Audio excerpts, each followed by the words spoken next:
what is a domain, a website, and hosting? So these are things that I feel like really should be commonplace nowadays. There was definitely a time when people didn't know how to use computers, they didn't know how to use printers, but in the business world, people started realizing, you have to know how to use a computer, you have to know how to use email, you have to know how to use a printer. And I think we've arrived at the time when everyone who is in business needs to know what a domain is, a website is, and what hosting is, and the difference between those three. Because I'm getting a kind of a reoccurring theme where people will say, well, I'm not that technically savvy, I don't really know what these things are. Well, I wanted to make a video to explain it because it is something that you really, if you're in business, you need to know what these things are, the differences, because you will have to deal with them. And it's something that, you should know the definition of each one of those things, the responsibility of them, what it means to have those. And so I'm going to break that down in this video. So we're going to start with the very beginning, and the very first thing that you always start with is a domain name.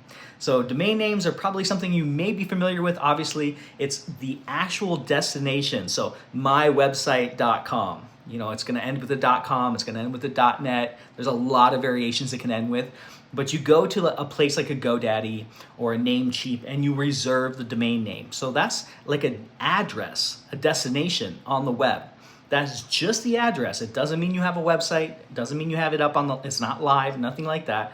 If you buy a domain name and someone types it in on there, it's not going to take them anywhere. So that takes us to step 2, which is a website. Website is something that you build and place on the domain. But the website will never be on the web where people can find it unless you have the third element, which is what's called hosting. Hosting is a spot on a specific computer that makes it live on the web.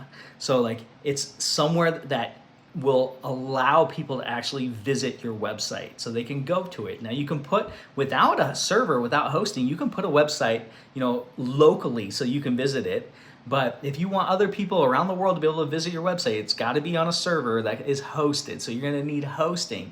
And those three things are all separate from each other. So you're going to have a domain that you register, and you're going to pay a specific company to register the domain.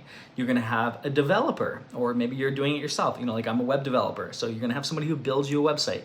And when they build you a website, they have to put it on a host. It has to be on a server so they can be live on the web. And it's like a sandwich. You need all three elements, the bread, the meat, the cheese. You have to have, it's not, if it's just bread, it's not a sandwich. If it's just meat, it's not a sandwich. If it's just cheese, it's not a sandwich. You have to have all three of these elements in order to make a website live on the web. So I really want to make this video, and I try to make it as simple as possible because, it's no longer, it's 2024. It's no longer the time when you can really claim that you don't know these things. Everybody should know this because just have a basic working knowledge. I'm not asking for to know the technical, to go into deep of it, to do any of the things that I do as a web developer. I'm not asking for any of that. Just basic, simple knowledge of what is a domain, what is a website, and what is hosting. Because you need to be able to parlay and explain and understand these concepts as a business owner. These are something you're going to have to deal with websites as a business owner, and you're going to need to know these things. And the more that you're a little bit empowered about that, the better you can interact with your web developer, and so that if something is down, where do you go? Oh, you have to go redo the domain. Oh, that's why the website's down. Oh, did you pay for the hosting? Okay, that's why that's down. And these are things you're going to encounter as a business owner and as a website owner. So hopefully this video is enlightening. If you have more questions or would like to follow up or like a little bit more advice about this, I'd be glad to answer it. But my goal is always to try and simplify and make things more understandable when it comes to web design and marketing for your business online. This is Joe Phil with SkyPoint Studios. Thank you so much, as always, for watching my videos, and I'm going to catch you on the next one.